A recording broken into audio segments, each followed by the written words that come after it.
It is the 9th of 12 days of Christmas, the second Sunday after Advent, and the first Sunday of 2022. The children in our church have been guiding us toward Bethlehem each Sunday, bit by bit, shepherd by star, by black sheep, by little family. And those wise ones, well, the Magi are on their way, ever closer, an arrival way after the fact. I've loved watching this each Sunday. We know the ending of the story, but I love the telling of the story, the unfolding of it.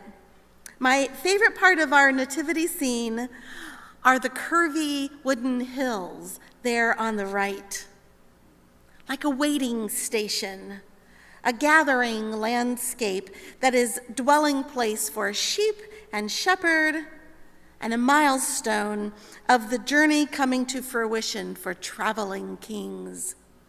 A place to wait when you don't know that you're waiting. That place where angels sang and the night sky would have been a canvas of wisdom.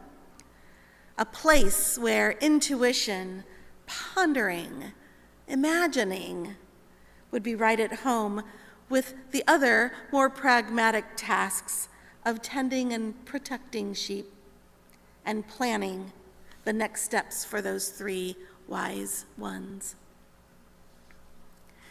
Our text today rouse within us a focus on wisdom because of these travelers from another country. Epiphany is this Thursday, Three Kings Day, a time to honor wisdom and wonder when they come to us as gifts. Epiphany is the appearance of the presence of the divine for all people. When our traveling wisdom pilgrims, the Magi, sought the king foretold by star, they were seeking something one cannot hold: a perception, an illumination, and yes, a baby, royalty as tangible as a crown. They were hoping for wisdom incarnate. Imagine the timing of this wonder, years in the waiting, traveling on a gut instinct with signs and symbols to go on, not really knowing what they would find, but compelled to go and find their epiphany. So let's go looking for wisdom this morning. I know that I've mentioned in children's moments at some point that my mother taught me so long ago a song to remember the order of the books of the Old Testament. The only lyric was the table of contents from the Bible set to an old hymn tune. I also learned one for the New Testament as well, and I thought I had all my biblical book bases covered. And I still sing these songs when I'm trying to find something in the minor prophets or the epistles of Paul. Galatians, Ephesians, I get kind of confused. What's missing is a song for the Apocrypha, those books that didn't quite make it into the books of the Bible. There's a lot to be said about the various councils that spanned 1,000 years, deciding what books were inspired and part of the canon, and which books were just simply sort of brought alongside the official order. The Apocrypha contains wisdom, stories, and teachings that intermingle with the approved set list. And so we have Job, Psalms, Proverbs, Ecclesiastes, Song of Songs, and the outsiders, Wisdom of Solomon and Sirach. Our first text today comes from the Apocrypha, from Sirach. Our text provides a place for the beginner's mind, a place of initial wonder. We can hear today's text and know something in a new way.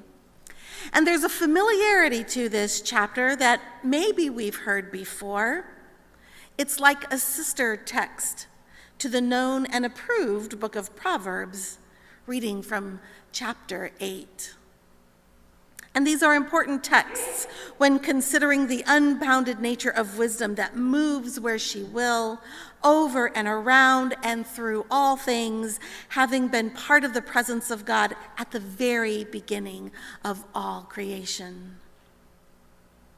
Wisdom is known and spoken of as chokmah in the Hebrew language, also known as woman wisdom or lady wisdom. She presents with an intangible yet unquestioned authority for all who would wait and listen and gain her wisdom. Listen to the descriptions of wisdom again from Sirach, Proverbs 8, and the wisdom of Solomon. From Sirach, that Jane read earlier, I came forth from the mouth of the Most High and covered the earth like a mist. I dwelt in the highest heavens, and my throne was a pillar of cloud. Alone I compassed the vaults of heaven and traversed the depths of the abyss, over waves of the sea, over all the earth, over every people and nation. I have held sway. From Proverbs 8, we hear this. The Lord created me at the beginning of his work, the first of his acts long ago. Ages ago, I was set up at the first, before the beginning of the earth. And from the apocryphal book, Wisdom of Solomon, these words, for she is the breath of the power of God and a pure influence flowing from the glory of the Almighty, for she is the brightness of the everlasting light. Wow. Wisdom, chokmah, is an invitation to knowing the unknowable, to understanding what has been since before the beginning. She's like an intake of breath when a deep and abiding understanding comes to us in a moment.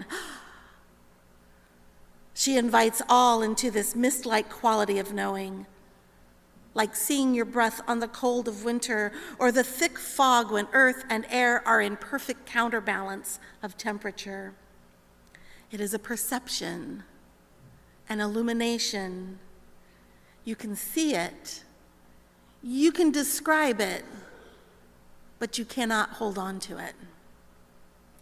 I feel this when seeing a Hawaiian sunset when friends post on Facebook, or while sitting around a fire circle, or on my meditation cushion. It is a deep peace that has a bodily knowing.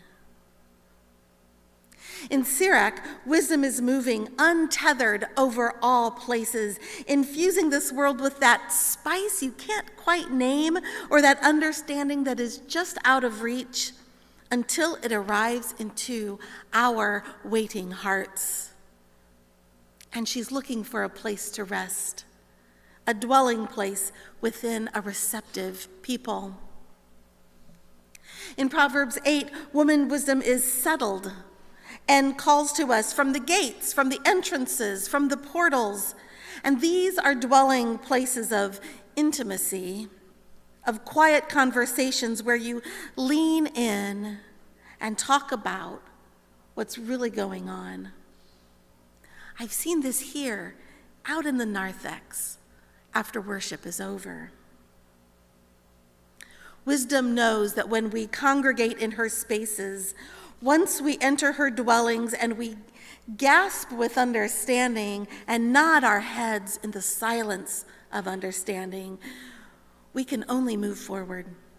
We cross the threshold, we cross into a new place, knowing more, knowing that there is so much more, and knowing that we're just at the beginning of knowing.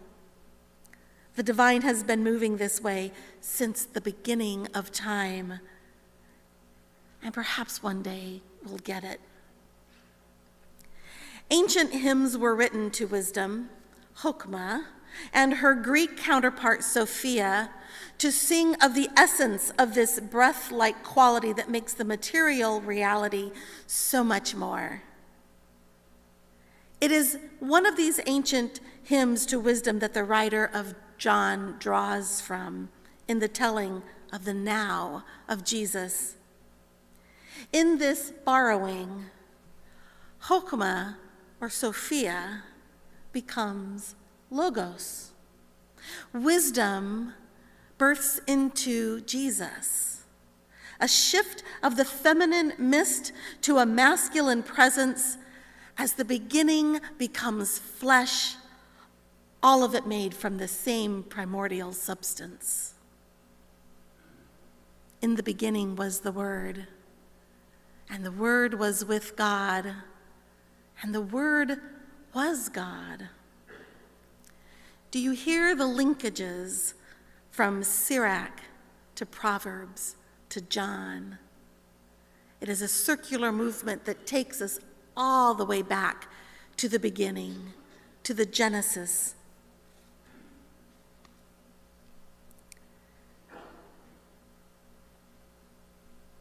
It is a return to that time in mystery when it was just the presence of God and wisdom, creating side by side with delight.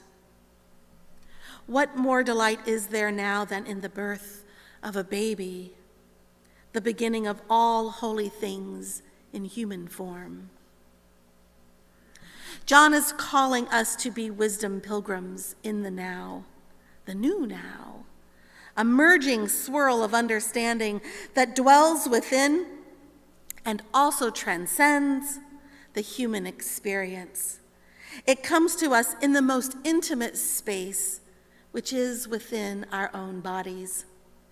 An incarnate dwelling, a tent of humanity, the incarnation being the counterbalance of the flesh being and the breath of God.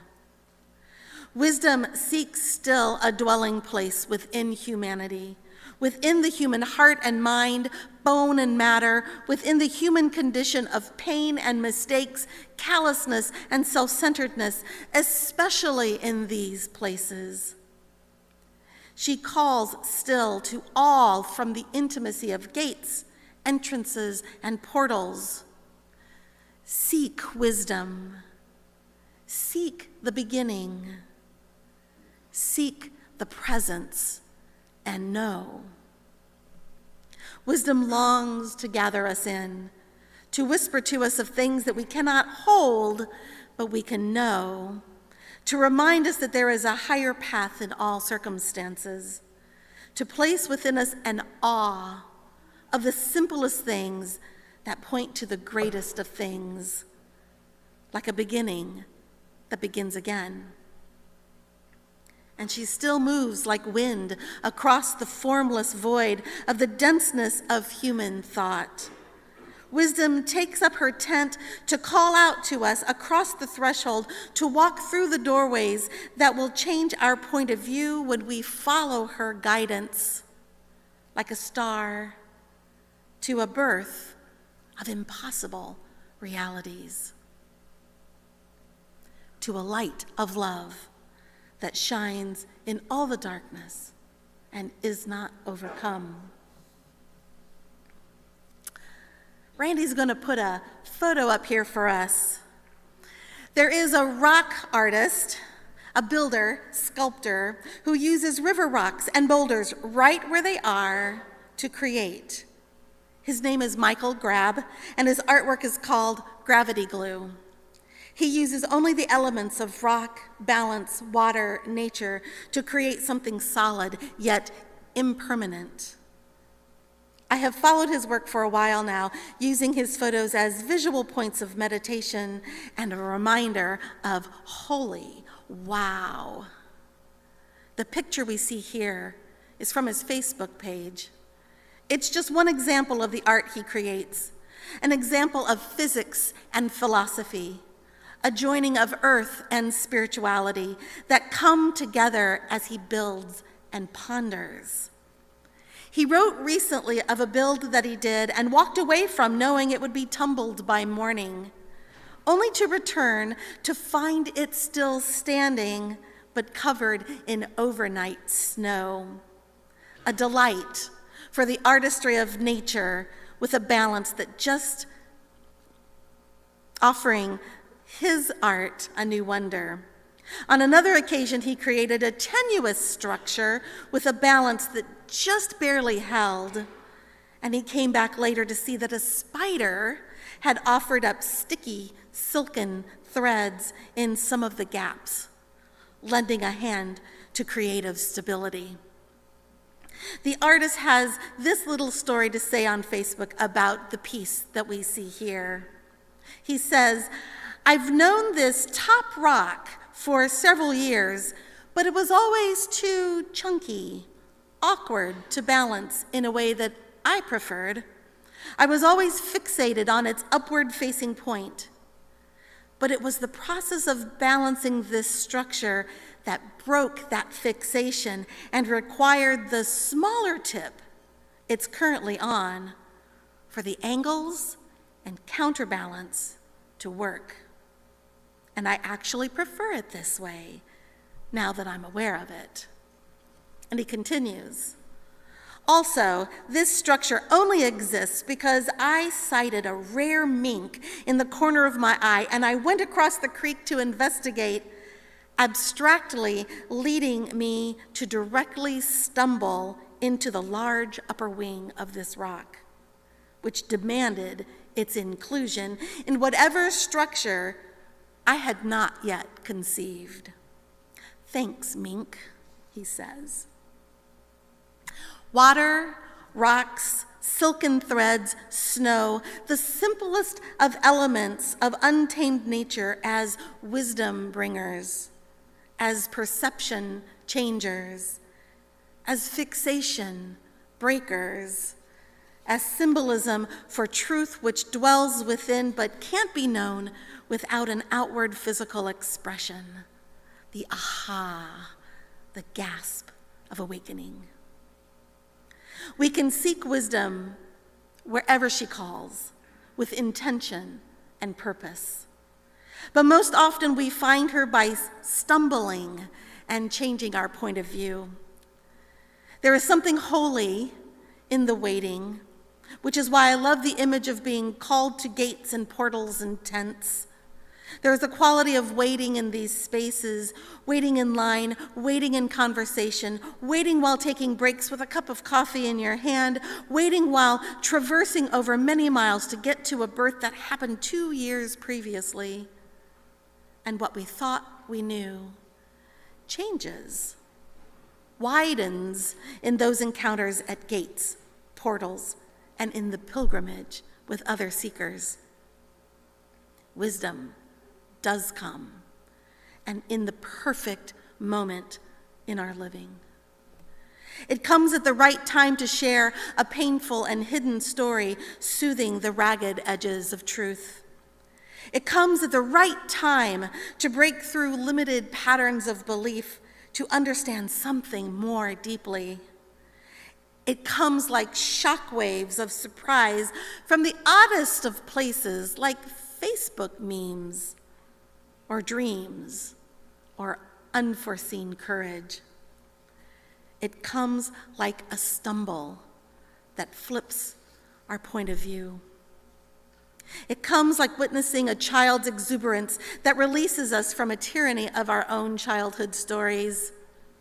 It comes like a silken thread at the right time to hold us together. It comes like the anointing oil of grief soaked in tears. It comes with words that express what we've always perceived within us. It comes when we least expect it, an epiphany. And then we know.